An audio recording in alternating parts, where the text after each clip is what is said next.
And he said, no, it's deacons now. He refers to himself in the third person like Daniel Bryan. It's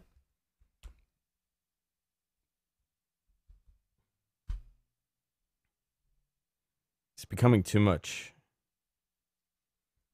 Dinkin. All right. So we're streaming right now. Yeah.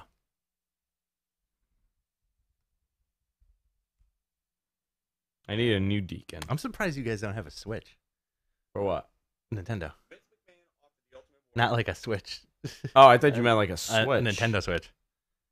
I kind of want one. Because it would be great. Well, the kids are getting older. Yeah. It's good for the kids. Yeah, but by the time, like, the kids, it'll be like a Switch 2. It's good for you. It's good for Deacon. It is good for me. It is good for Deacon. You guys could play Mario Karts. Let's see. McMahon is live. Morphman. Join. Who will be in the main event? Musclemania.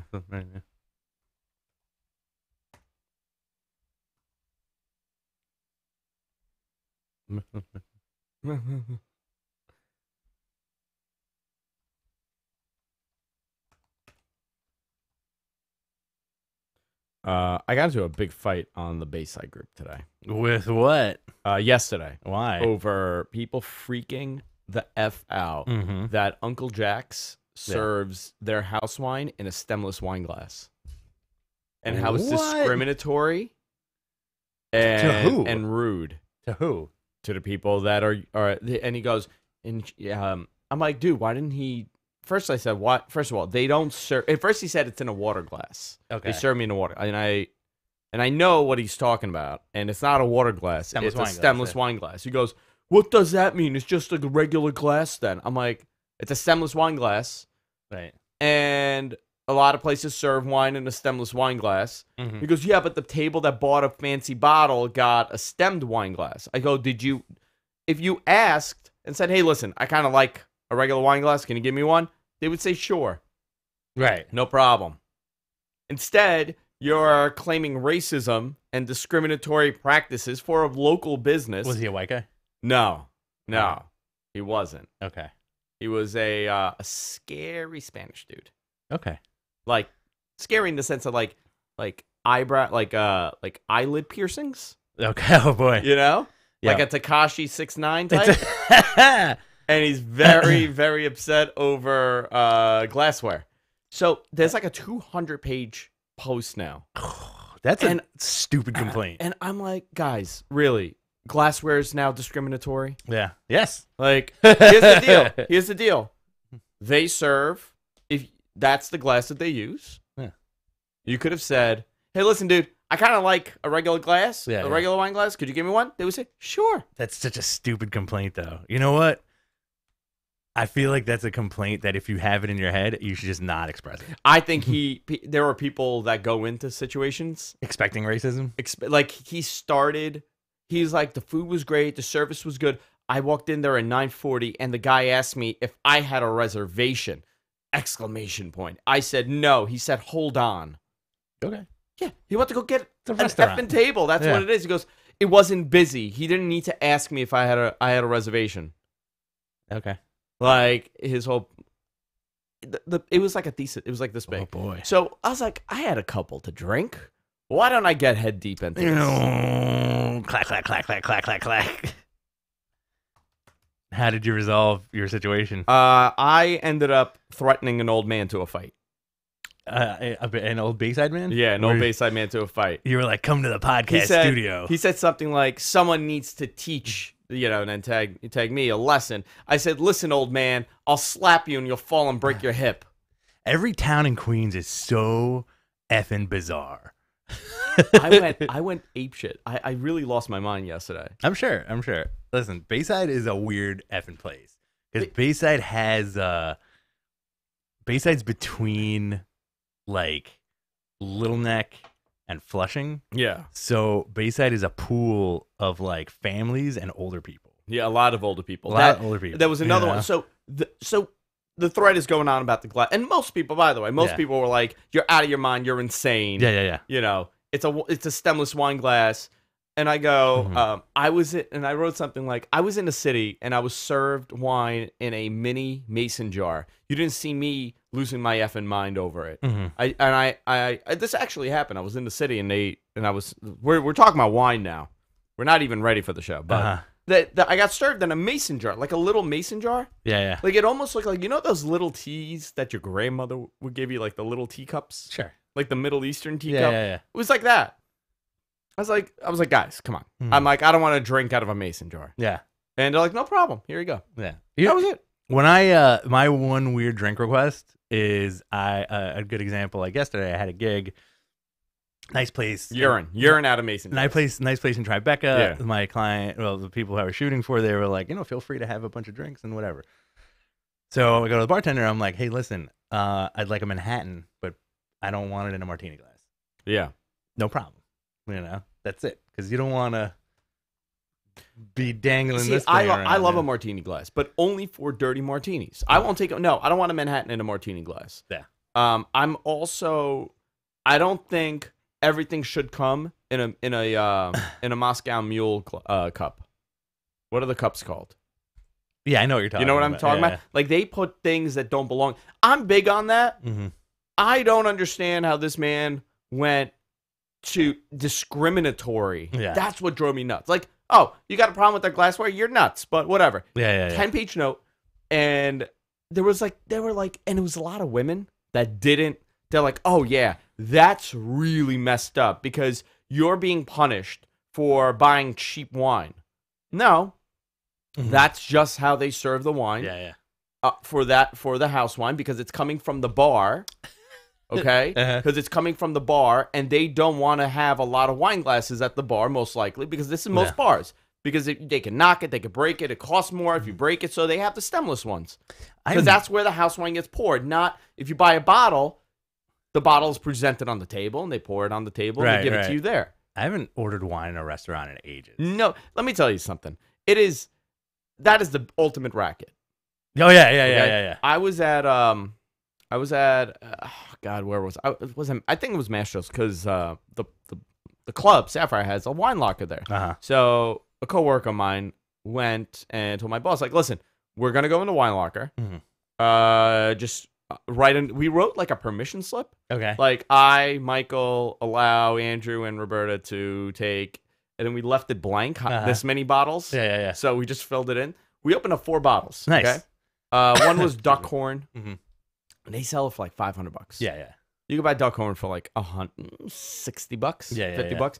There was another one that was $1,000 bottle. Okay. Yeah. Delicious. Yeah. One of the best ones I've ever had. Sonoma County wine. It was I can't even think of the name, but it was unbelievable. It was like $1,000 there. Yeah. This is a $80 bottle. No, maybe $150 bottle. Let's say. The markup is ridiculous. Well, when you guys do bottle service, how much are you charging for like a bottle of Patron? At the club? Yeah. $500. Yeah. Patron is $500. So nuts. We don't do Hennessy. Yeah. Because it gets really wild with like cognacs and brown liquor. Yeah. Because you can't mix that. Right. Nobody's mixing scotch, so we try to like be careful who we give that to. Like, if you buy one bottle, somebody's in here and he's a fan. Somebody's watching, and he goes to my business. Nice. So we open a wine, and I'm like, this is like a $6,000 night for an insane person. Right, yeah. You know? And there's a lot of insane people. Yeah. All right. Did we start the show yet? No, not yet. Guys, welcome to Wine Time. Wine Time. With your host, Enchante. I was told Enchante is racist. Why? By who? By a viewer. That racist character you always do, Enchante. Yeah, by a viewer. I was told Enchante is racist. And the reason why is because, not because of the character, because he's black. Is he black? That's what I never thought he was black. He determined that Enchante is black. Really? Yeah. Oh.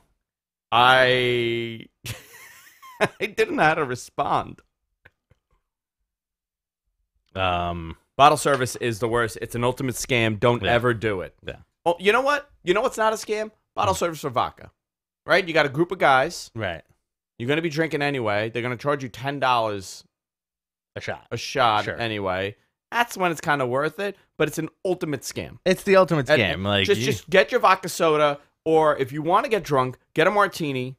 Just get something on the rocks, and you'll sip it the whole night. Or, like me, sneak your booze into the place. Sneak your booze down your pants. Sneak your booze into the place, and then order a soda.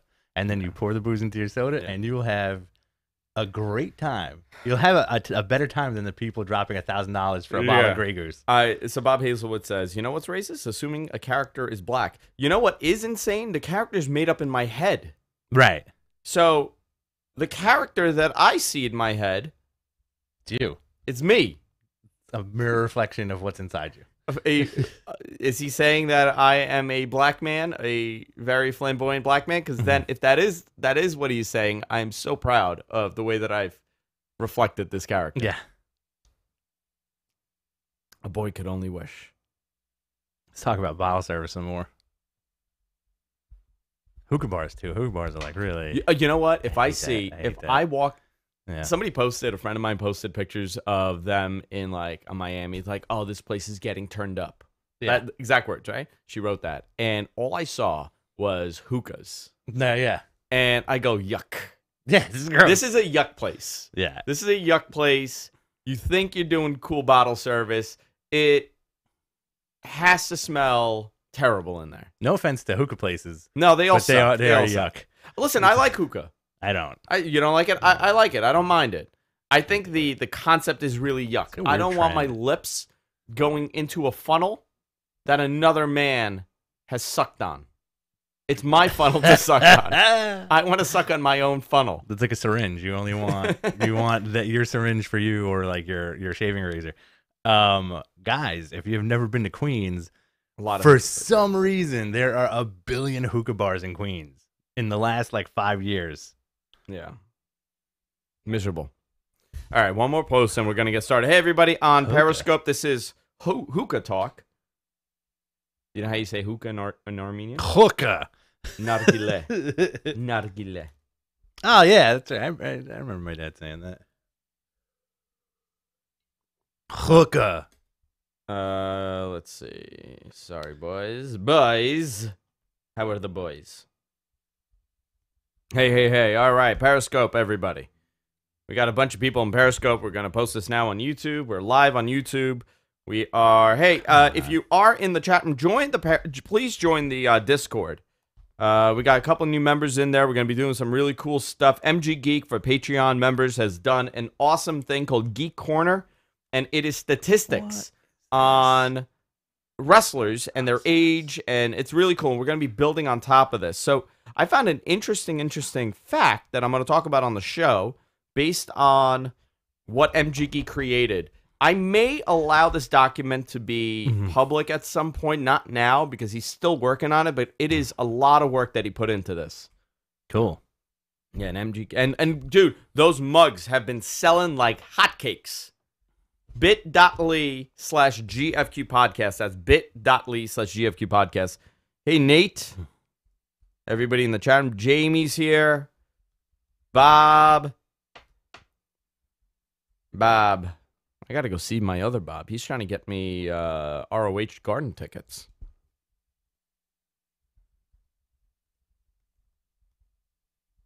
Nice.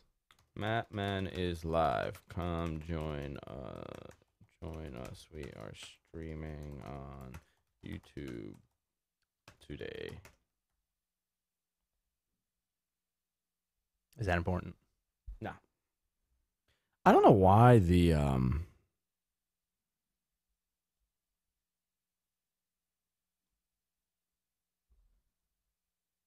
this is all fakakta. I'm really hyper today. I'm feeling it. Yeah. I felt like shit the last couple days. Mm-hmm. And you just made me feel better. Who? You. Yeah? Yeah. My presence? I missed your face. Last Thursday was a lot of fun, by the way. I had a lot of fun last Thursday. What did we do last Thursday? We went out. We were drinking like all afternoon. Did we go out? Yeah, we went to Donovan's last Thursday. Yeah. That was fun, man. Yeah, our buddy Bob picked up the bill. That was fun. That was a lot of fun. Thank you, Bob. Yeah, that was a good time, man. What did I do when I got home? I don't know. Oh, I went to bed at like 8 o'clock. My wife met me. We got we got pizza, and we watched Frasier. I went to sleep.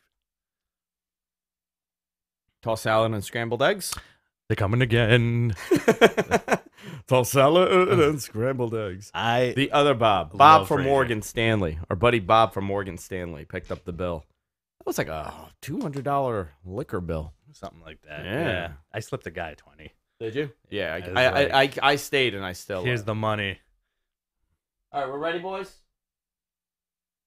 All right, here we go.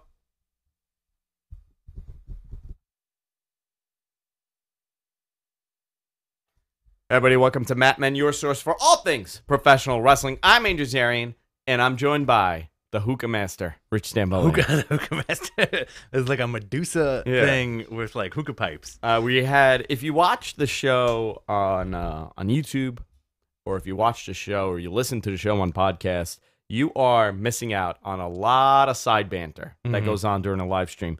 We started talking about discriminatory practices of glassware. How people get very upset if you don't get the proper glassware in restaurants. We were talking about hookah joints. Yeah. What are they? Hookah restaurant? Hookah bars? Hookah bars. But there's a hookah bar by me now that actually serves food. I guess they weren't making enough money on just the hookah alone. We should have a hookah here. We should. I have one actually. It's somewhere. We'll fill it with marijuana. You know what's really funny? So I've gone to a couple, and I had a friend. He was really into hookah bars. Yeah. By the way, we're going to talk about pro wrestling, but I want to talk about this. And he would go to the guy, and he's like, "Hey, do me a favor. Make the special one for me." And the guy's like, you got it. Yeah. And he would charge him, like, he would give him a little money. He's like, you got to try this. There's something special in here. He didn't know what special was. There was no pot in it. Okay. The guy would just, like, give him a regular one and tell him it's special because he was really gullible and an idiot. That's stupid. Yeah. So he would, like, think he was high on smoking hookah. Oh, my God. Yeah, he would get, like, obviously get a little lightheaded because you're just inhaling smoke. Off of charcoal. Like disgusting. But he was like really into it, and he had like a little one in his car, like a mini hookah pipe, like a mini hookah pipe in his car. You sure it wasn't like a bong? No, it definitely wasn't a bong. Yeah, definitely wasn't a bong. Guys, this is Matt Main. We talk about professional wrestling. A lot is happening. We're getting closer and closer to the Royal Rumble. Yeah, WrestleMania season, TLC next week. We got a new sponsor on the show. Hell yeah. So I'm gonna give everybody a little preview for sponsor. Excellent. Because Matt Men After Dark next week. Oh, Boner City, USA, it's baby. Gonna be a little weird. We got a couple Blue Chews up in this. Oh, hell yeah. I want to thank Blue Chew for being a new sponsor. Next week they begin officially, but Blue Chew is now a sponsor of Matt Men. We should give everybody who comes next week one of those, including, and see what happens. Including the women. Allegedly. Including the women. Allegedly. Bonerthon 2018. Obviously, we don't condone anything like that, but you never know what happens on Matt Men After Dark. We have not done a Matt Men After Dark in over a year, I'm assuming. It's been almost 2 years, I think. Oh, wow. It's been a while. Oh, wow. People have been asking for Little Lauren to come back. Yeah. I think we would be banned and thrown off the air in 2019. Okay. If Little Lauren came in and did her 2016 act. Does she still work on Bell Boulevard? No. What happened? Yeah. So she get fired? No. She's doing her own thing. Yeah, she has a whole thing going on. We do have a lot to talk about, guys. A couple things on the sidebar. I want to thank you guys so much. You guys have ordered, I think, like 40 GFQ and Matt Men glasses. Very nice. My wife has this unbelievable Etsy store that she created for fun, and now it's become like a job. Awesome. I have like a mini sweatshop going here. I saw that. Where she's making all these glasses. And the other day, she's like, hey, do you want me to put on some Matt Men stuff for the holiday? I'm like, listen, I think that's great because I got to buy a new camera anyway.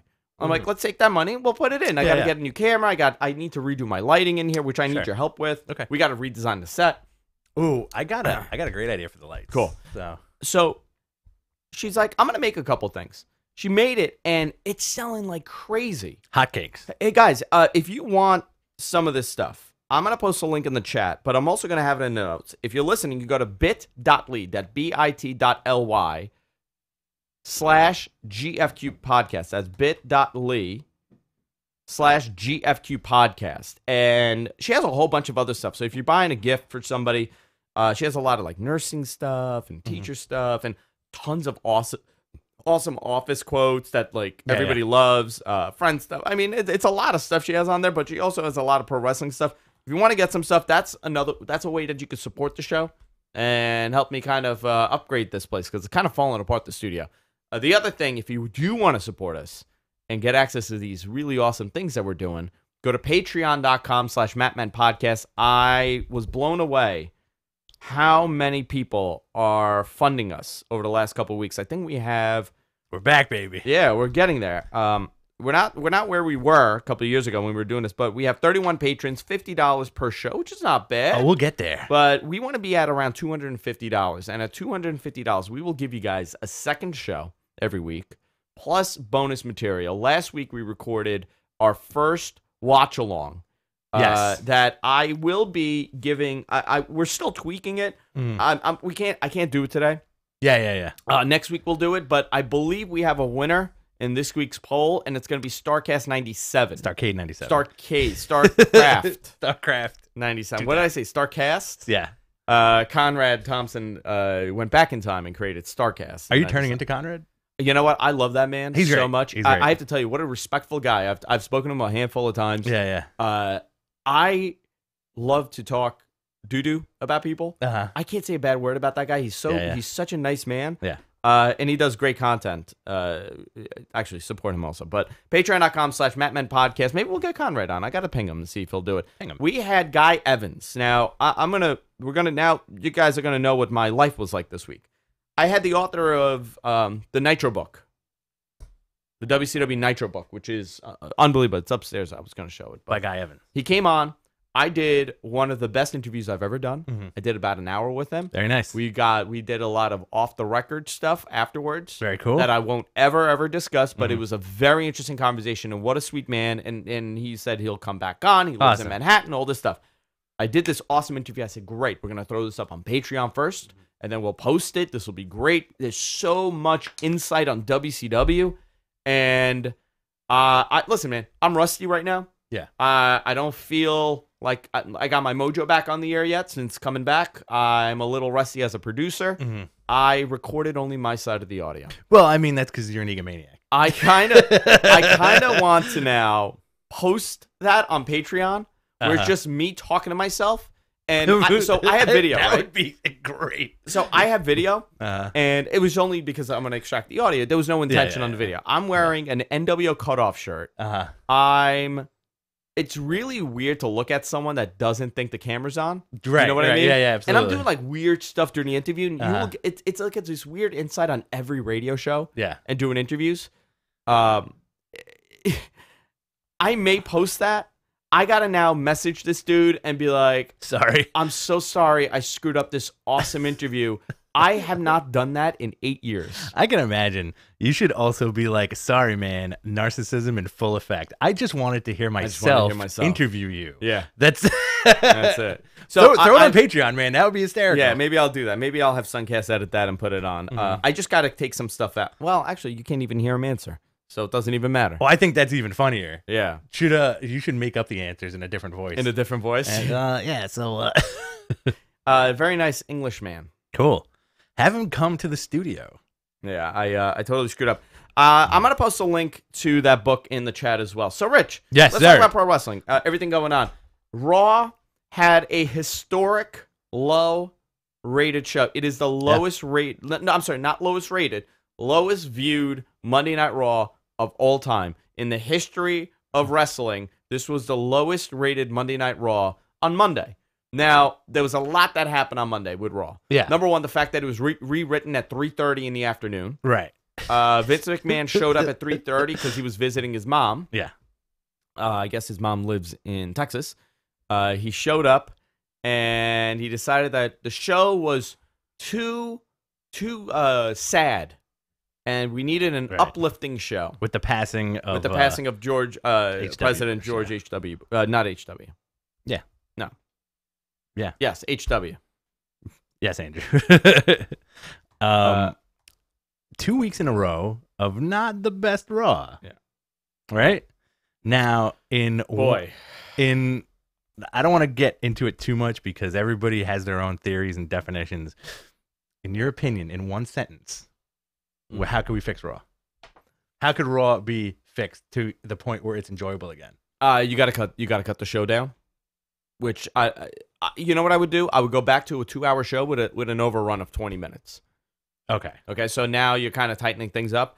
I said this last week, and I heard someone else bring it up, and I couldn't believe how accurate it was. Right. Last week we were talking about dynamics in pro wrestling. Right. Right. I posted a video from Raw sometime in 98, probably 98. Okay. It's Vince. It was that Royal Battle Royal where the winner gets to enter into the Royal Rumble or something like that. And this was the last moment of Raw. It's the last moment of Raw, right? And which that's what you waited for. Really, always. So it was the opening. It was the opening segment. Yeah. It was the 10 o'clock spot because that was a nice promo that built something up. You had your main event, and then you had the last moment of Raw that went into the overrun. The last moment of Raw was always hot. Something happened. Yes. So you had Steve Austin in the. I posted this. It's Vince McMahon, and he thinks he won this corporate. Oh, it was a corporate battle royal. That's what it was. Right. And China came in and eliminated him, threw him out, and Vince almost snapped his neck on the bottom rope. Right. Prior to that, when that Austin music hit, forget it. That building, I mean, it erupted. Yeah. Right. And by the way, a lot of the issue with the crowd now doesn't necessarily have to do with the WWE and their product. It really has to do with the structure of new buildings, the way that they're built. Yeah. The audio for production, since going to HD, they've changed a lot. So you're not getting those monster pops because some of it was artificial. It was just a building, just creating that noise. Regardless, Austin gets like one of the loudest pops ever. You're standing there. China beats up Patterson and Briscoe. Comes in, throws Vince off. Vince is erupting. Austin is standing there giving him the finger. Over the top. There was nothing really crazy that happened. Yeah. But you're watching, you're saying, oh my God. And Raw fades off. Yeah. I can't tell you the last 3 weeks of Raw, how it ended. You know what? Let me guess. Mixed tag. I'm sorry. A 4-on-4 or a 3-on-3. Yeah. It ends with Braun getting the heat on somebody. It ends with Galloway. Yeah. Predictable. It's predictable. Yeah. So it's very predictable. The other problem is there's so much heat, right? That was a heat moment. Yes. China threw him over, Austin there. There's too much heat on the show. Every match, heat. So when you actually do something that requires heat, that you're trying to get the audience back, guess what? You saw it happen 3 times. Right. Where Finn Balor's attacking somebody, draws heat.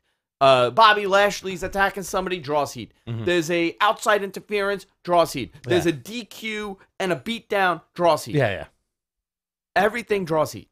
So when you actually do it, so it means something very meaningful, it's dead.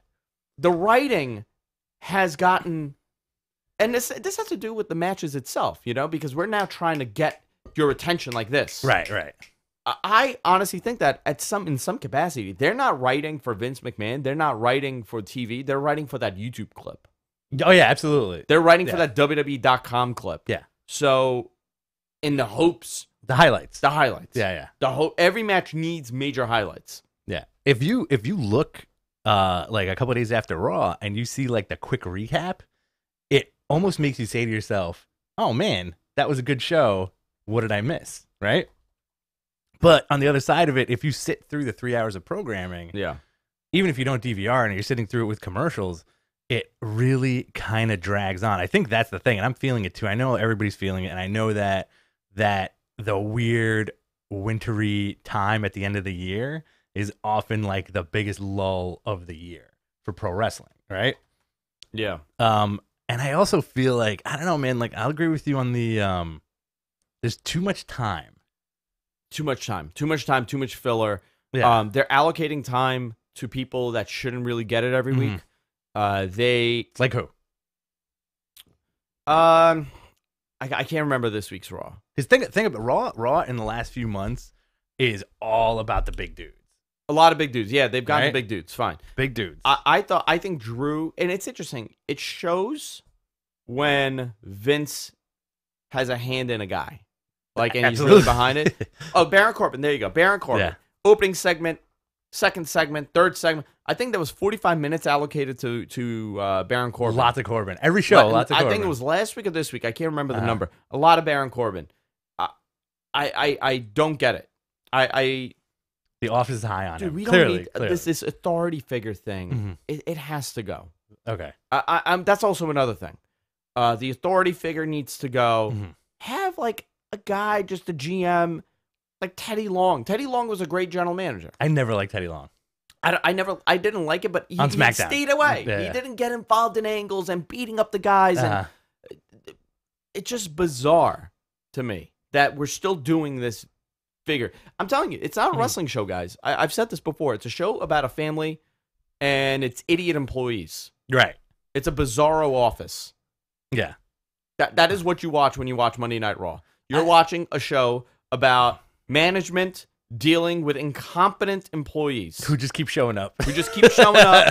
And they're threatening to get fired, and they beat up their bosses, and they just can't get fired. Well, here's the other thing too. If you think about it that way, in the realm of a TV show and the scope of it, it's pretty funny too, because like all the officials and everybody who works for the evil people in charge are nincompoops. Everybody's a nincompoop. And I feel like when you had Briscoe and Patterson as the Stooges, that was like the start of this interesting trend of like, these guys are like, why are these guys hired? Right? Like, why does this billionaire have these two guys, the characters, as his like weird enforcers? Because they're his lackeys. They're his, friends. And all they do is F up. Same thing with Noble and Mercury, right? They were another one, yeah. They're another one. Great team. Yeah. Made for lots of good comedy stuff. I do like that the Authority story is still kind of like there. Yeah. They have people in a place of power. The Corbin stuff, I get why they do it, because he's a heat magnet. It's good heat and bad heat. But the dude's a heat magnet, and they're putting him on 3 segments of a 3-hour show, and this dude is getting booed out of the building. Yeah. And it's great. Like nobody likes him, et cetera, et cetera.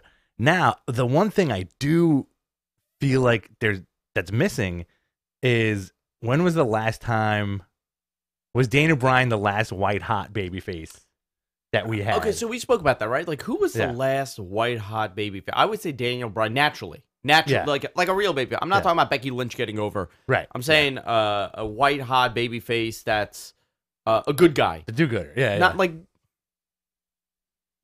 Dean Ambrose was hot as a babyface, but he was still like a bad guy. He was his character. White hot babyface, yeah, probably. Daniel Bryan, right? Daniel Bryan. I'm not counting Gargano, because when Gargano is that's a real white hot babyface, absolutely. But I'm saying on the main roster, it's very interesting too, because like, same character, by the way. Yeah, Daniel Bryan and Johnny Gargano, same formula. Good guy. Success. Yeah. Real good guy, believable good guy. Wrestles. You really like him. Just a likable dude. Right. Naturally got over that way. But Johnny Gargano was over from that point, from the beginning. Yeah. I mean, even in developmental. MG Geek brought up a good point. Finn, when he debuted on Raw. Yeah, but then they screwed. Well, he got hurt. A lot of things happened. He could have been a white hot babyface. Yes. Yeah, maybe. But like, I'm very interested to see what the plan is on paper. And here's one of the things too. Like, for 30 plus years, people have been saying Vince McMahon's out of touch, right? Yeah. I don't think that's necessarily the case, because people were calling him out of touch when he made Hogan his guy, right? I think when the guy gets something in his head, he's gonna try his best to see it through. Luger is a good example of that. Nobody wanted Luger. You know that was a and he was like, "This is gonna be the guy." You know what though? Who would have said he's not? I mean, that's a real question, right? Okay. Would you have said Lex Luger wouldn't get over as the man in WWE? I never bought it because, and even as like a kid, I never bought it because I was like, "Oh, cool, he's doing the America thing. He looks awesome." I cannot for the life of me remember a good Luger promo. He wasn't a pro. He wasn't a good promo, right. But man, he had the look. Yeah. He didn't athletic have ability. Athletically, I mean, he was a little clumsy, but just physically. Yeah. You weren't watching a Lex Luger match to get a phenomenal match out of him. You were looking at him because I thought he came in weird though. He came in with that narcissist angle. Yeah. He should have just been Lex. Again, that was the thing. The Lex narcissist, Express. And then the Lex Express when he body slammed Yoko. Right. On the USS Intrepid, I remember that as a kid. Absolutely. And I said, "Oh my God!" He came in a effing helicopter. Yeah. Nobody could pick him up. You had all these guys going to body slam him. Nobody could body slam Andre. 4th of July, and here comes Lex Luger. Yeah. You want to talk about automatic main eventer? Yeah, that's the moment. And they didn't trust him. That was the problem. Yeah, I think it was SummerSlam. Mm-hmm. If they put the title on, because he did the whole like Lex Express. Yeah. If they put the title on him at that SummerSlam, it ended in a DQ. I remember that. I had I didn't order. My father did not want to order that pay-per-view. Mm-hmm. Yeah. And I figured out that if you do a certain combo on the cable channel, and press 0, it would scramble it, and occasionally it would lock it in on the channel. Do you remember that trick on the old?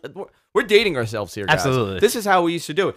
Everybody had an illegal cable box, the Black Pioneer, but before that it was the Gray Pioneer box, which you did not have cable. I did not have cable. Yeah, so you don't know this. My buddy did have the cracked one, yeah. So before the cracked one, if you wanted, like, you could put on, like, let's say it was channel 78 for pay-per-view.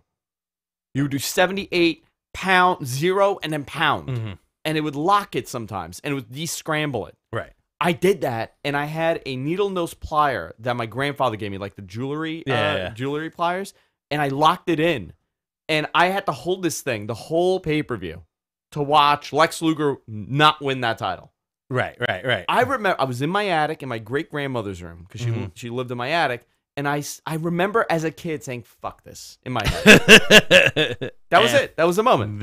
F this. Sorry. We got to bleep that. Again, like, even as a kid, I understood, like, they lost Hogan.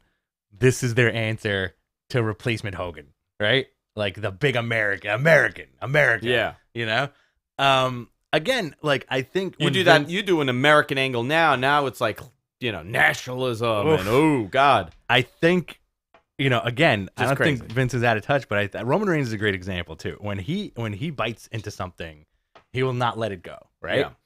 The thing with Roman is he, for all intents and purposes, he should be cheered as soon as he enters any arena. Yeah. But because of smart fandom, they're booing him because, we don't want what the boss wants to tell us, right? Yeah.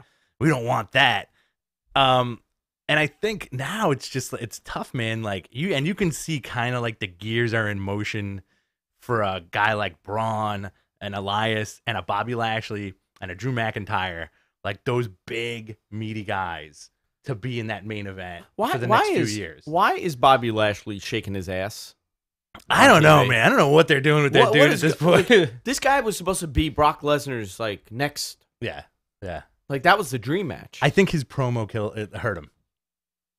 He's a good promo. I don't think he resonates with the crowd. I don't know. That's the thing. Maybe not, but a lot of people don't resonate with the crowd. At least give him that chance. Yeah. He came in there, and I think they gave him that chance with all the Sammy stuff that they were doing. Which Sammys? What were they doing with the sit-down interview? Oh, yeah. Like all that stuff. That was his chance, I think. Man. I don't know. Maybe something happened there. Something really happened. So Drew's the man, right? Sure. We're finding that out more and more. Mm-hmm. By the way, SmackDown ratings, terrible. Mm-hmm. I think it was 1.8 million views, 1 point something. Somebody give me the numbers. Not a good week. Not a good week for wrestling. Very low ratings. This has to be a little concerning for them. I want to make going into 2019. I want to make a point here. I think that Drew McIntyre is a more believable big man than Braun Strowman. Drew McIntyre is a more believable big man than Braun Strowman. Hold on, let me ask Stevie. Stevie, what do you think? You're a mark. All right. Is that your new thing? Yeah. Is that your new thing? That's Talking Stevie? I talk to him all the time. Right there. How do you feel about that?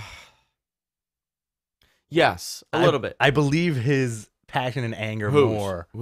Drew's. Yeah. Than Braun. Right. Because Braun doesn't need it. He has the size. Yeah. I don't know. Is that a WrestleMania main event? Drew versus Braun? Yeah. No, I think Drew versus... By the way, that's not going to be the WrestleMania main event. What do you think is the WrestleMania main event? I have no freaking clue. So that was the title. What is the WrestleMania main event? It's not going. I know for a fact it's not Brock and Braun. That is done. Yeah. We are going to get... Braun is healing quick. Yeah. So the hope is that he is the main event for Rumble. Okay. It's Lesnar and Braun. Okay. Drew wins the Rumble? Oh, man. That's a good point. I think it's going to be AJ Styles. AJ wins the Rumble? Yeah. And now you have Daniel Bryan. No, but they're doing that match. They're, again, shooting the low too quick, my friends. You think so? It's this December. You know what? Honestly, Jamie in our chat had a great idea. Yeah. No pay-per-view in December. Okay. Scrap the pay-per-view. Go right to the Rumble. Go right to the Rumble. Because now what you're doing is you have a pay-per-view that you need to do matches. Survivor Series doesn't count, obviously, because that's all fantasy. Right? That's not a real show. Okay. So you have Survivor Series. That doesn't go with any kind of storyline. So now you are off from October to January. Okay. You don't have to waste a Daniel Bryan and AJ Styles match. Okay. You know? Or Daniel Bryan, you're going to have to do this a couple times. So that definitely is not the WrestleMania main event because you've seen it already. You saw it once. You've seen it actually once before. So you've seen it twice. Now you're going to see it at TLC 3 times. You can't do it at Rumble. Do you think the Royal Rumble winner is going to be a Raw person? I think the emphasis has to be on Raw for this. Okay. Because it's been so... terrible. So does Brock maintain that belt until WrestleMania? I don't know. Does he drop it to Braun? So the hope is right now Braun's healing. He had elbow surgery. That he will be available at the Rumble. Okay. To be in a match. Listen, I don't know. But he's definitely... Do you put the title on him? Do you beat him? I don't think Braun needs the title, to be honest with you. It would be cool, like a big babyface run. But that'd be fun. But what do you do? Now he has the title, right? It's in the chase. The money's in the chase. Right. So you have the biggest guy, the scariest guy on your roster. He has the title. What do you got to beat him before Mania, or he loses? I mean, or do you let him keep the title through Mania? I don't know. I think they're in a predicament here. It just seems like they're kind of painting themselves into a corner with this stuff, and maybe that's the issue, right? Where you have a guy like Braun. Well, listen, things happen that's out of their hands. Right. But you have a guy like Braun, right? And you said like wrestling it's the chase, right? Is Braun as a babyface with the title a good move, or would you rather have him be a monster heel again? Because I feel like they flip-flopped him way too many times this year, right? Well,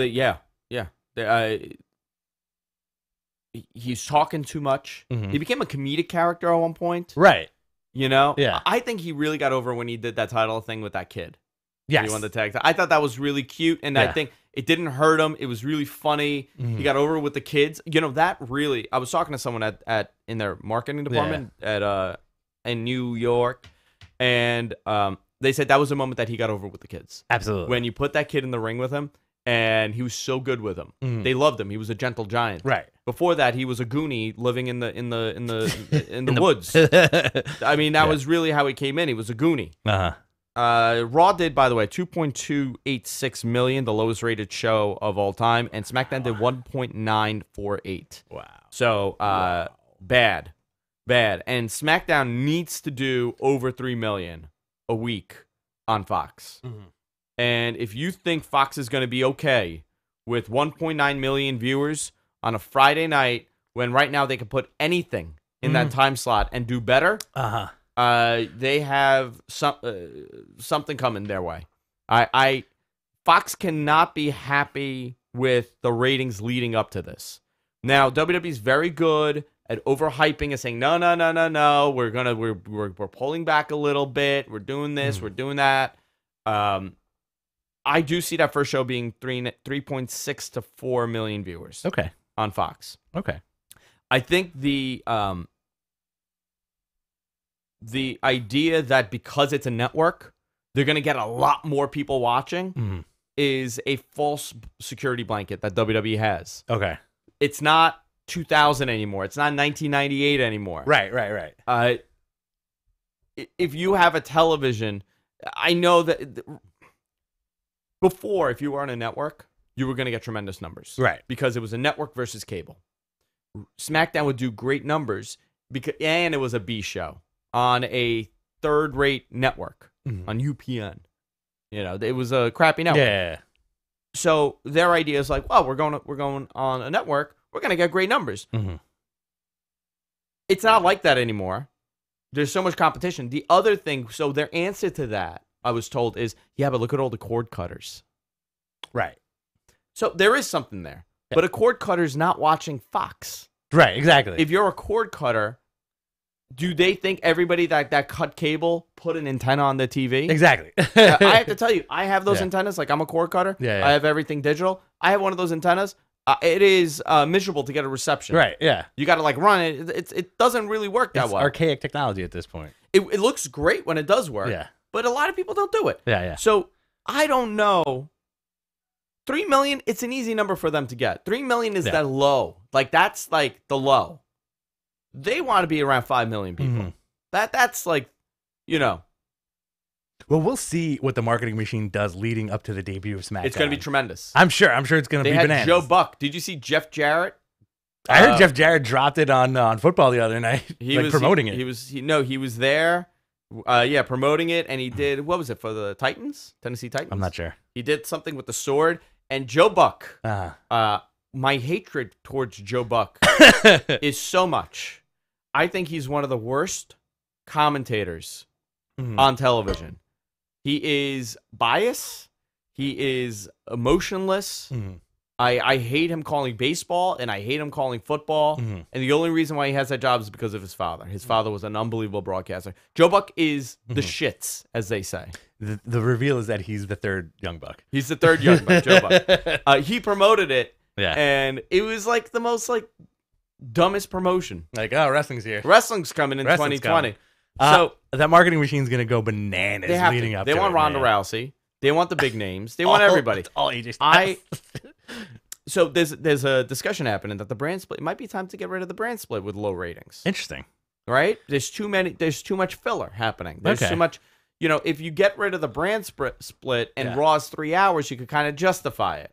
So does Raw begin a storyline for SmackDown every week? As it used to be. Like it used to be? Like the continuation. Do you start doing that? It's tough, man, because then you're going to have to unify the titles again. You're going to have to, it's weird, man. They're in a weird situation because they're scooping up. I think they're locking up, and they have locked up so much talent that they don't want to let anybody go because they'll make a fortune on their own, right? Just for comparison reasons. Currently on Fox, on Friday nights, Last Man Standing, 6 to 7 million views.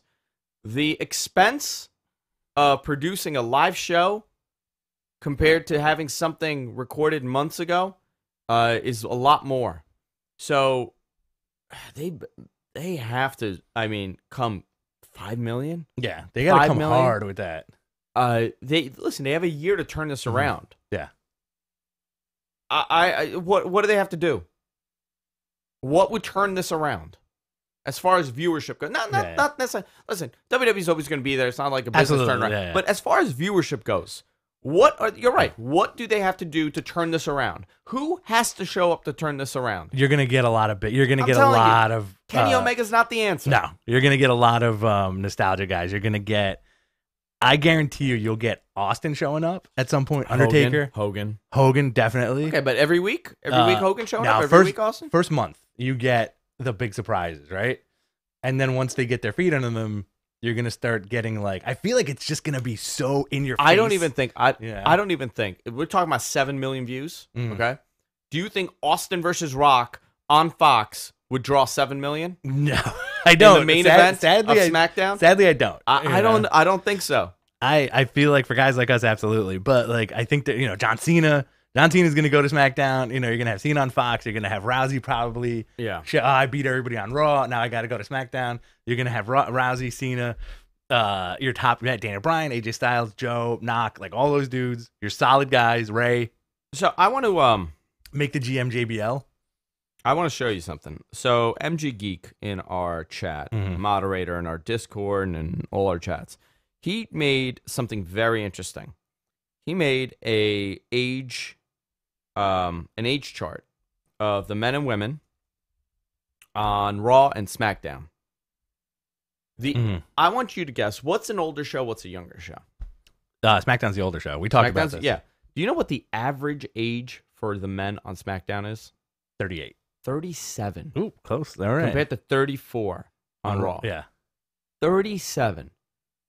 These guys, you look at the main event, they got about a couple years. Yeah, yeah. You're not really building a Bobby Lashley 42, by the way. Bobby Roode 41.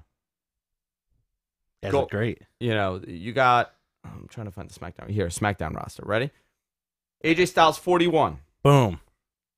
Big Show 46. Of course. Big Show on SmackDown? Yes. Okay. Jeff Hardy 41. Boom. Cesaro 37. Daniel Bryan 37.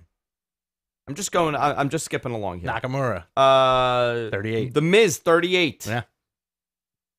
Kofi Kingston 37. Carl Anderson 38. Let's go down some more. Randy Orton 38. Rowan 37. Samoa Joe 38. Sheamus 38. Shelton Benjamin 43. Nakamura 38. Sin Cara 41. Ty Dillinger 37. There you go. This is a give me the I don't know, give me the 30-year-old guy that's next in line. Oof. Pete Dunne. Cien Almas 29. Tyler Bate. Right? You're building. You got I think Almas. Elias is 30. I think Almas is going to get a big push. Absolutely. On the network. He needs a little more of the English though. I don't think he needs to talk ever. R-Truth is 76. R-Truth is 76. Yeah, man. Like, it's funny compared to, and we mentioned this last week. It's funny how you compare these numbers to the old way of thinking, where Vince likes the young guys, right? Vince likes anybody that'll draw numbers at this point. Exactly. When we talked about it last week, where Kevin Nash is like 2 years younger than Hogan, yeah, something like that. I mean, a couple of years. The young guys are never. It's perception. Yeah, it's up. It's 100%. But also, it's like, it's so WWE is so polished at this point, where it's just they're petrified to let somebody on the air that is not polished. Right? Your NXT roster, those are the young guys, right? They are. Yeah, those are the young, hungry guys.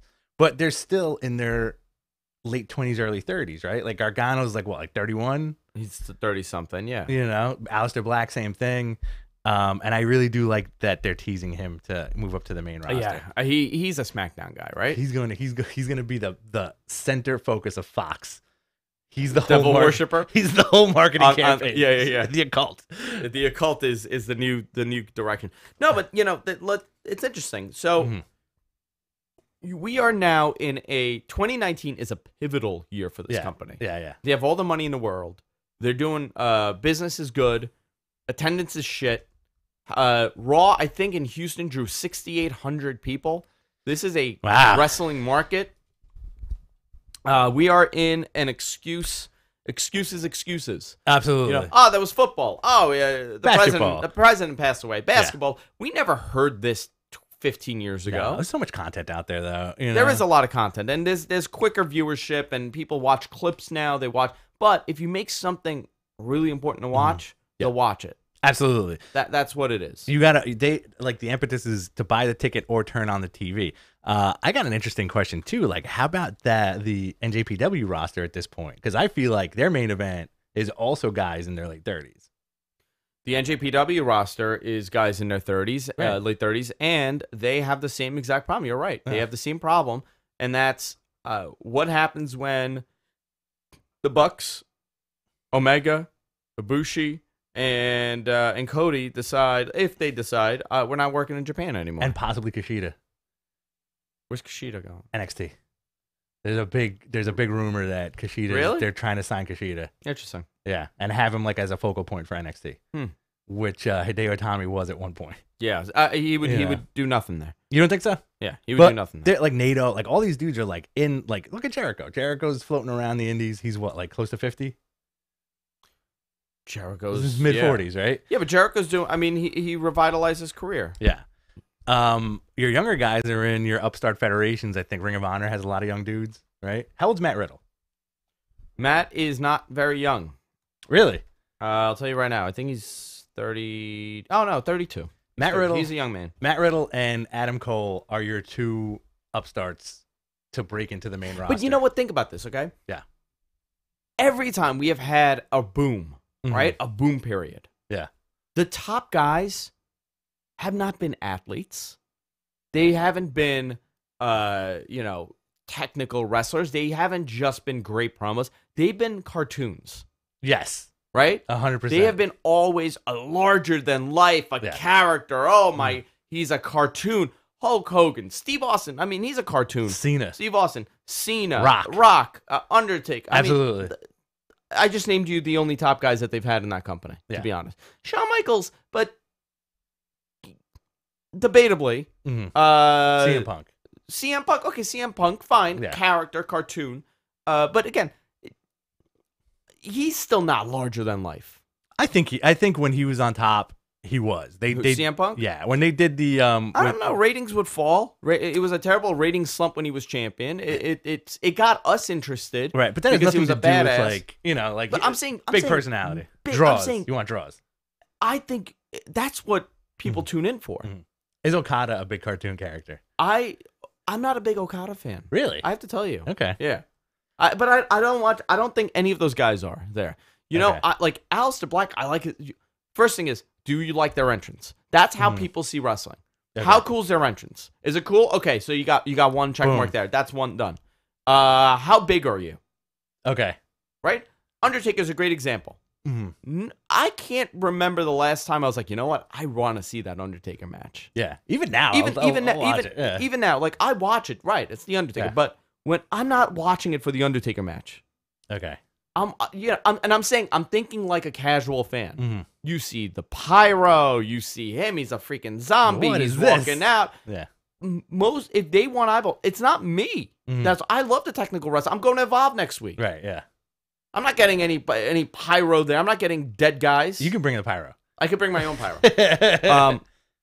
I'm seeing. I'm just thinking. You turn on Fox. You're channel flipping. You're turning it on. What do you want to see? I love Matt Riddle. I think he's one of the most talented, the best wrestler in the world. Okay. But is he going to? Is he going to be the thing that changes everything? Is he going to be the guy?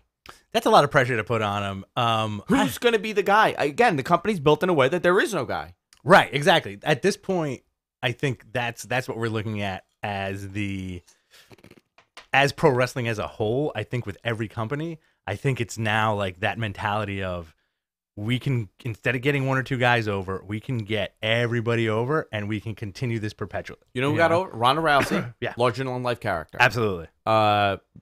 Becky Lynch got over for me. I'm more excited to see Becky Lynch promo than somebody else. 2 years ago, if you said that, people would think you're nuts. What are the odds of her headlining WrestleMania 35? Very high. With Ronda Rousey? Very high. Very, very high. I love that. Yeah, very, very high. Because that is the only natural rivalry that company has created by mistake.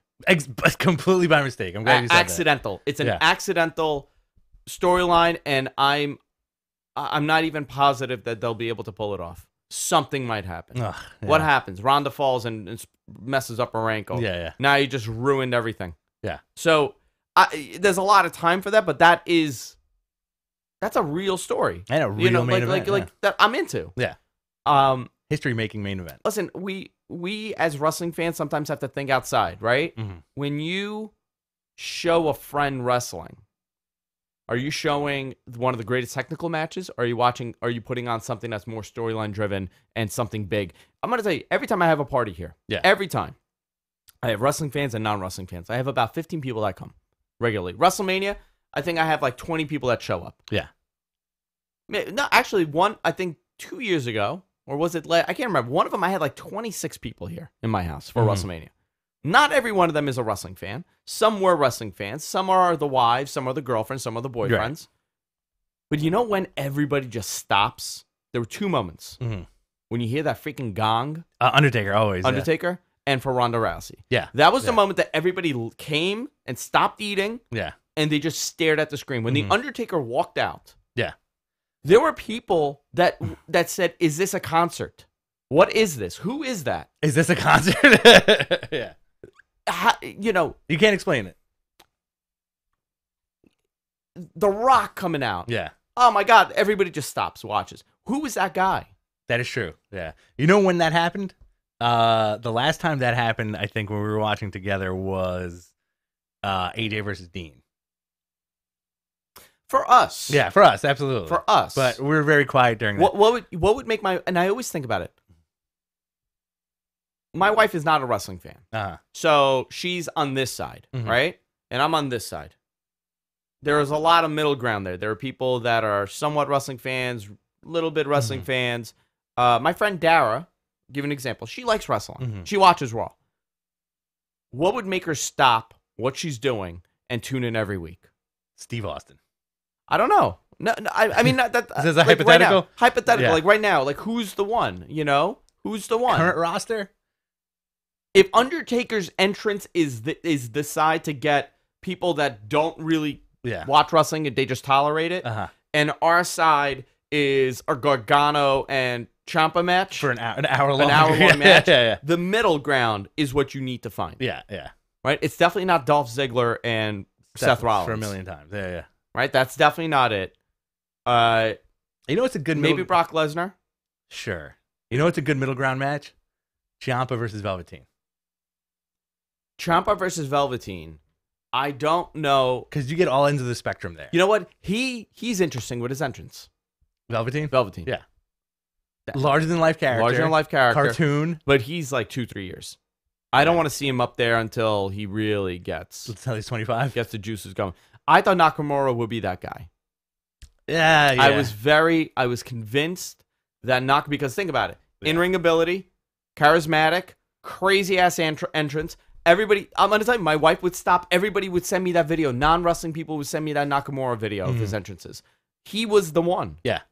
He really could have been like a little, boom period. Little resurgence. Tiny bit. And they couldn't commit. That is the ultimate dropping the ball. They were handed a gift with him. Absolutely. Do you think it was... There's a couple of things there. Do you think it was the language barrier, number one? Number two, do you think it was him trying to adapt to that style? Yeah. And number three, I don't think dropping John Cena on his head helped him. I'm going to tell you what it was. In that one match. Remember that? So a lot of the guys that come over from Japan, they are convinced that they work too rough. Okay. They work too hard. They tried to, AJ Styles, when he came in, he knocked the Miz's tooth out. Oh, yeah. He punched Jericho in the face. He was kicking ass. He was really, he was, and you're also amped up. Like these guys. Yeah. I think sending Nakamura to NXT for a year really slowed him down. Okay. He's working with guys that aren't as experienced. He's working he's being retaught a lot of things. He went in there. That Sami Zayn match that he had, we don't see that Nakamura too often. That debut match. That debut match. That match and the stuff he was doing with Joe. The stuff with Joe was good too, but towards the end he started, that Joe stuff, I believe, will be the best version of his WWE run. Okay. I don't consider that that first match with Sami Zayn his WWE match. I think the Joe run is a great example of what he was doing. And Bobby Roode, too. Yeah. Bobby Roode, he was softened up by that point. I didn't think some of those it got a lot of praise technically as a match like to be put together. I don't think he was at his best there. Okay. Listen, I understand you adapt, but what happens is, and the same thing happened with Hideo Itami. Hideo Itami got it in his head that he's too stiff. Okay. And it took away all his confidence. Yeah. You know, I consider myself, I'm a very good marketer. Mm-hmm. I'm very good at my job. But I had a previous job that tried to reteach me things that I know I'm better at. Right. You know what happened? I lost all my confidence. This is true. I mean, I lost all my confidence, and I sucked towards the end. And then I changed jobs, and I started picking up. You know, I got to where I was again. Yeah. I think a lot of these guys, you know, they want to do so well, and they feel the pressure, and they want to adapt so quickly that they kind of lose it a little bit. That they're their own worst enemy. Yeah.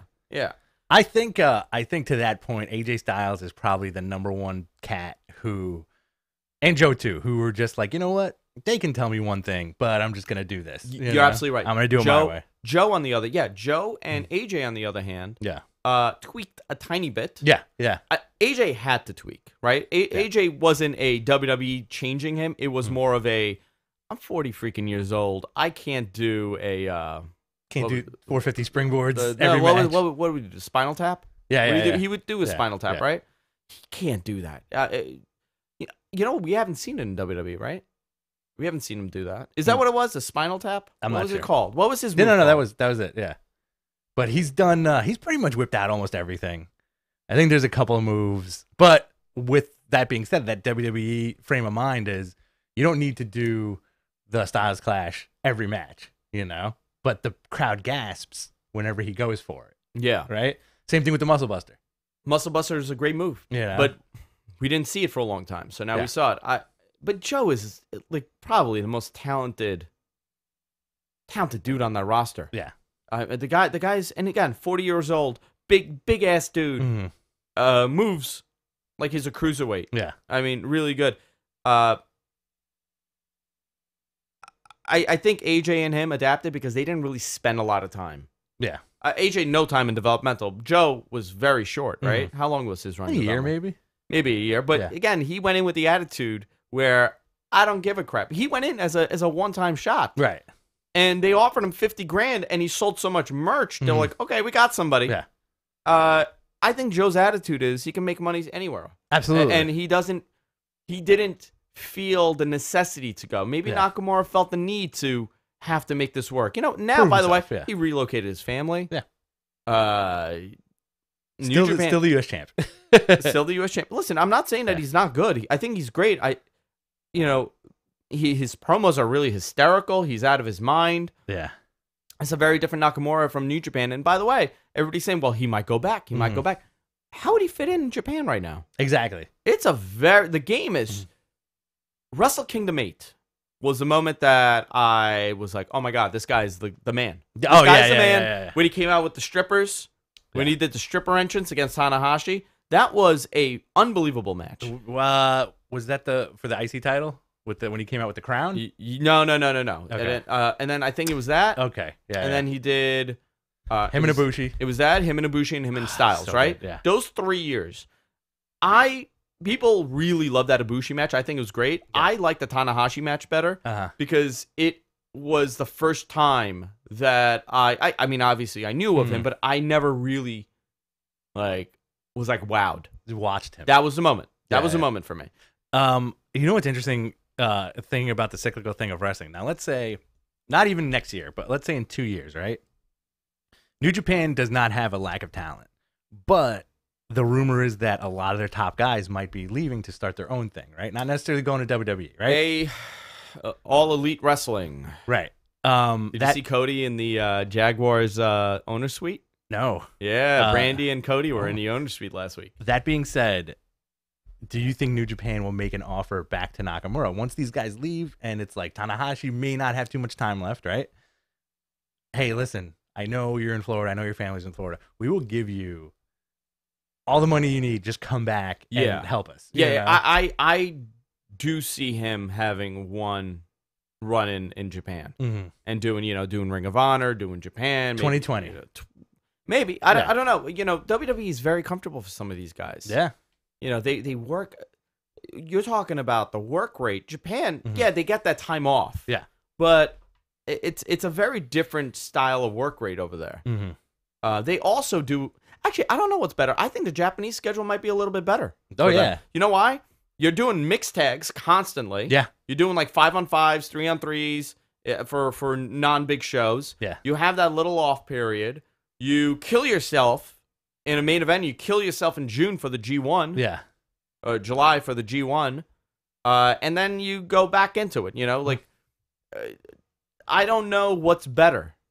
I think that, what, let me tell you. At the end of the day, it's all the same. Yeah, exactly. You're still getting thrown headfirst into a guardrail, or you're still, taking a crazy move, and you better be this close to getting it perfect because you could be paralyzed. I mean, it is a crazy, crazy business. You're falling down for a living. Falling down for a living, professionally. Yeah. You want to speculate on this AEW stuff? Sure. Can we quickly mention the HBO documentary? Yeah. So, I was told about 3 months ago that there were cameras following. This is how rumors get started, right? A friend of mine, he's a documentarian. Not to be mistaken with a vegetarian. He just eats documents. Pescatarian. He eats documents. So he was telling me, he's like, hey, listen, he's part of this group where he's like an ESPN documentary guy. Yeah. And he's like, oh, I was offered this gig on another wrestling thing because you worked on the Flair project. He worked on the 30 for 30 on Flair. Yeah. And he's like, I got a thing for this guy in Japan, Kenny Omega. I said, really? I'm like, you should do it. I'm like, who's doing it? ESPN? He said, no, some Chinese company. I was like, oh, okay. And I thought it was like a New Japan thing. Maybe they hired, maybe I thought it was like an European thing or whatever. Turns out he got it wrong. I believe the director is Chinese, or he's done some documentaries. Thank you. He did it. Documentaries in Asia. So I think that's where he kind of got mistaken, and I thought nothing of it. I was like, oh, okay, cool.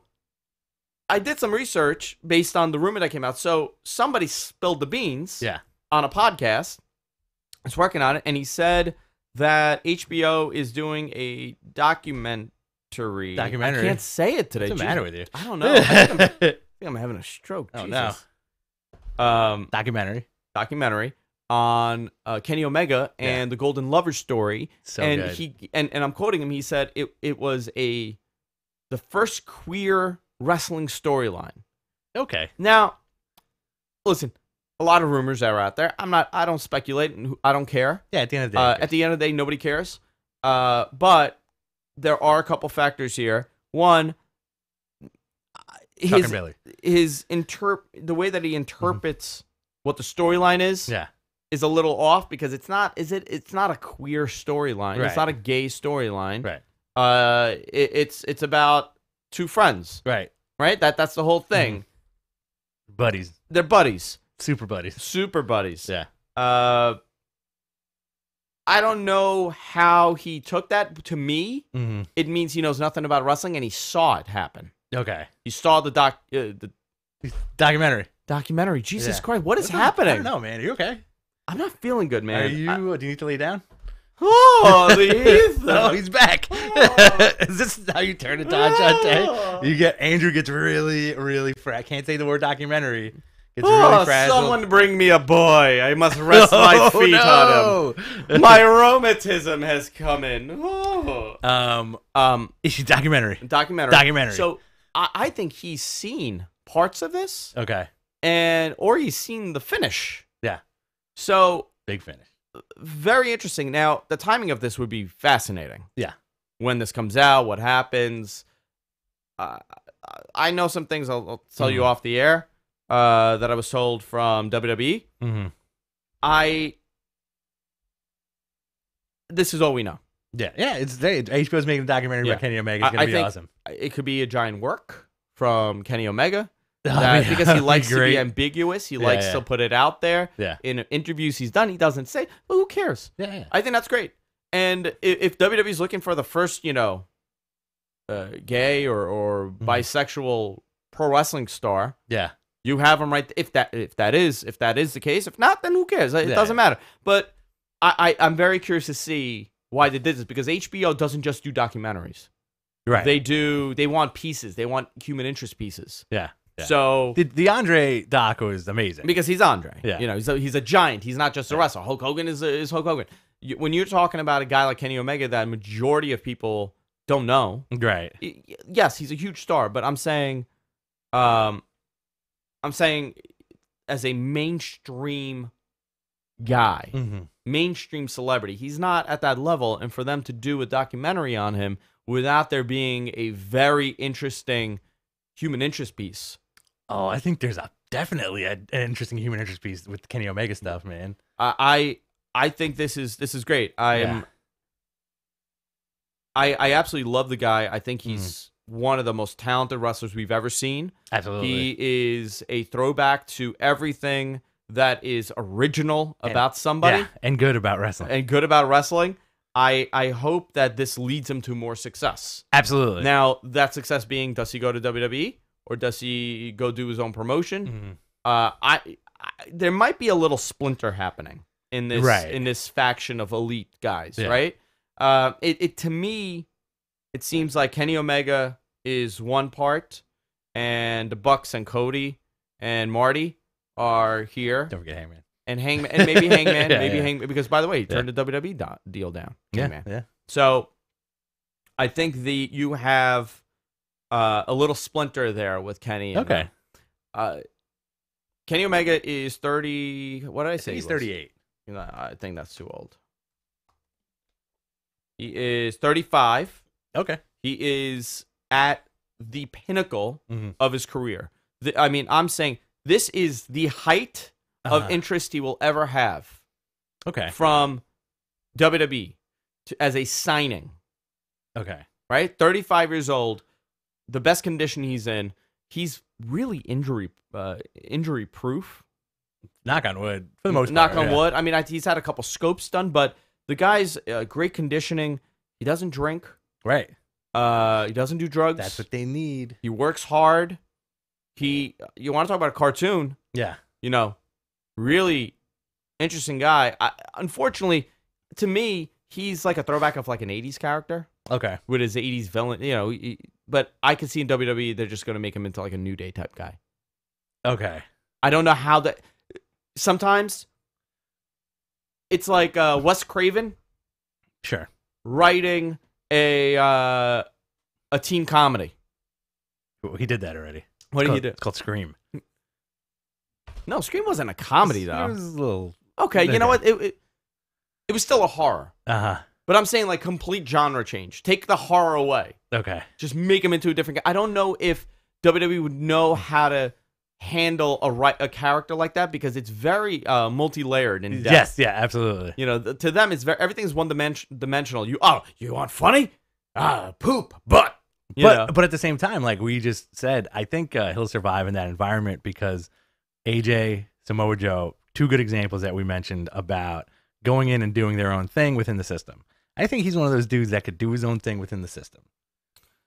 Omega? Yeah. Now, Omega's not an NXT guy. I'm going to tell you that. No, absolutely not. He is main roster. He's a main roster guy. I mean, this guy is really the best wrestler in the world, give or take. Yeah. One or two. Check him out on Fox. Listen, Kenny Omega on Fox. Can happen.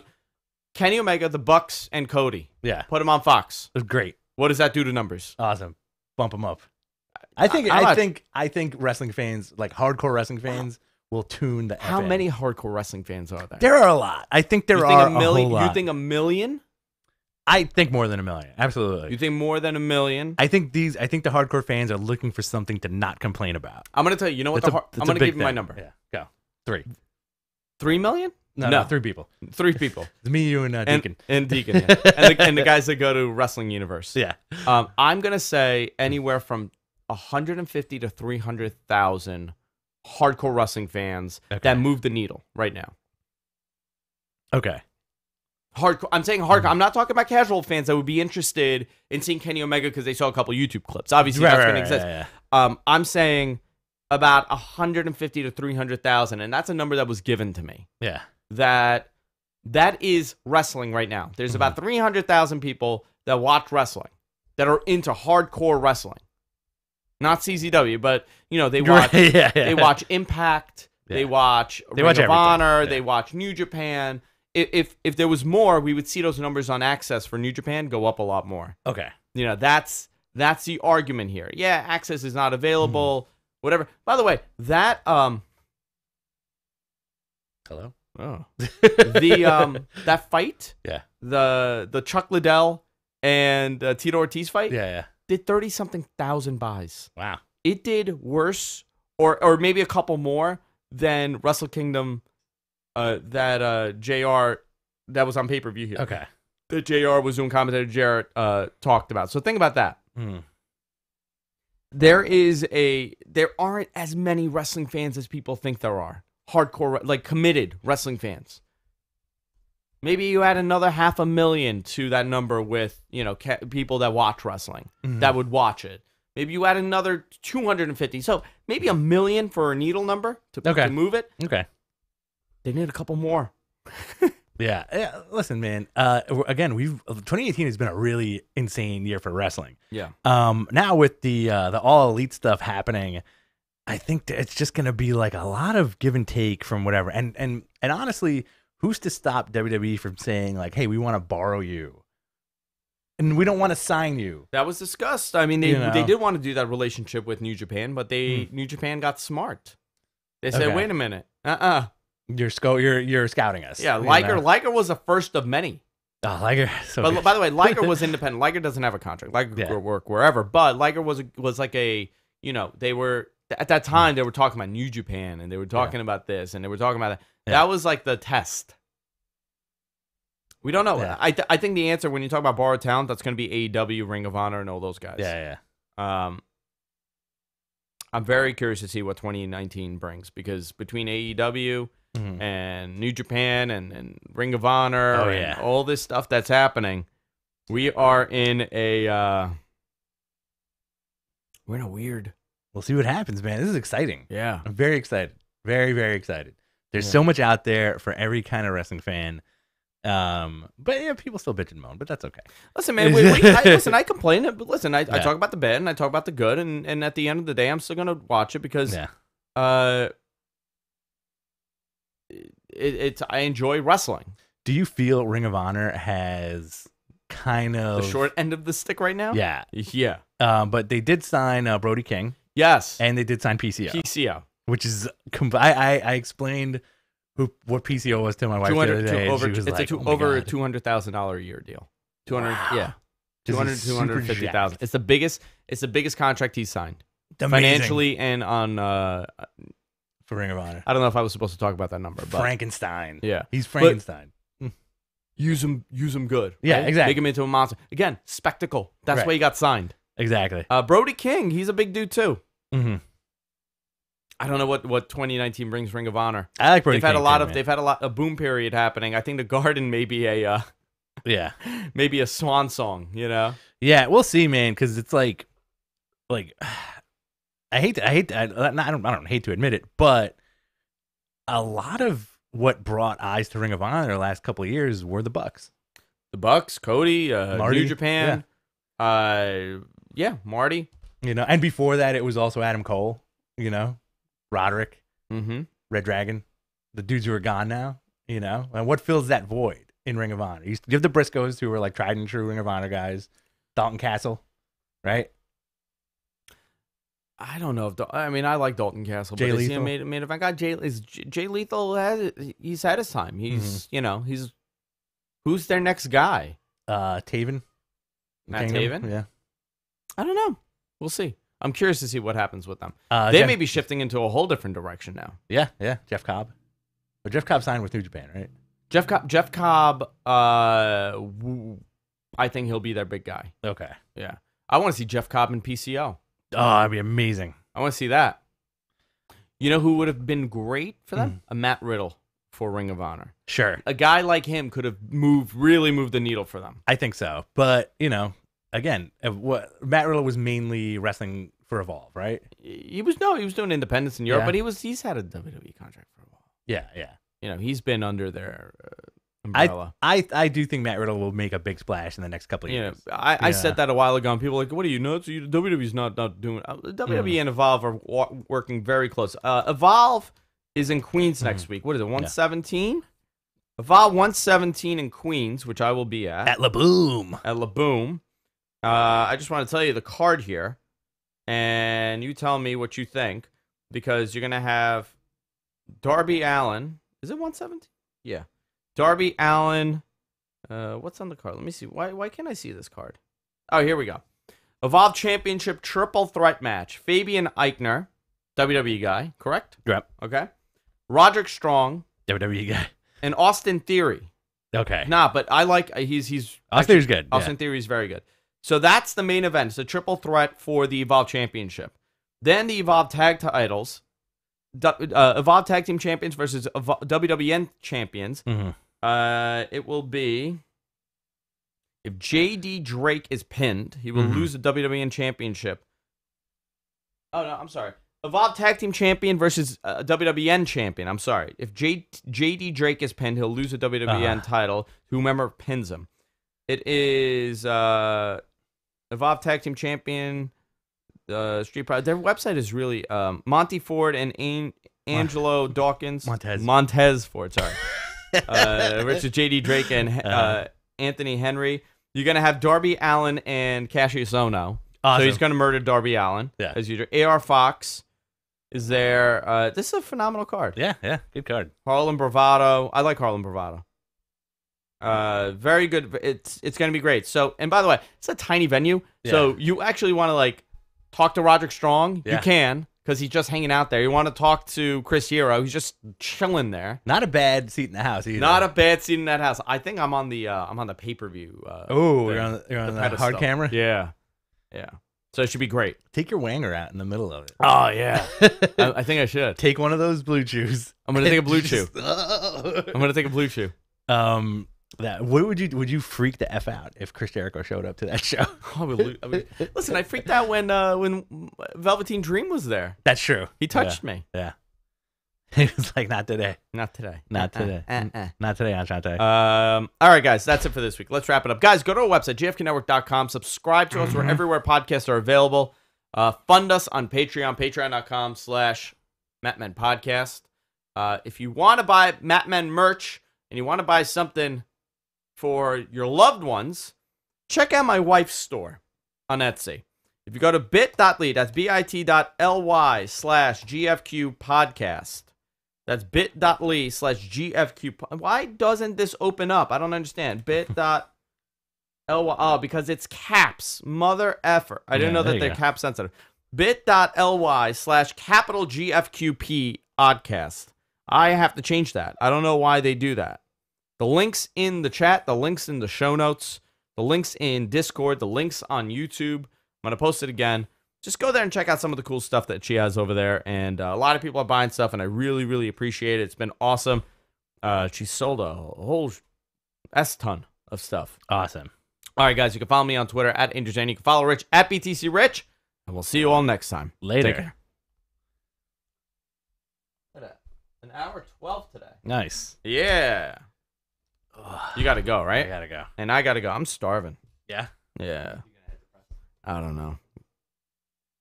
We went later than I thought. Yeah, nice. All right, guys. That was fun. Thank you for tuning in. Enjoy your weekend, everybody. Thank you, MG Geek. It was a lot of fun today.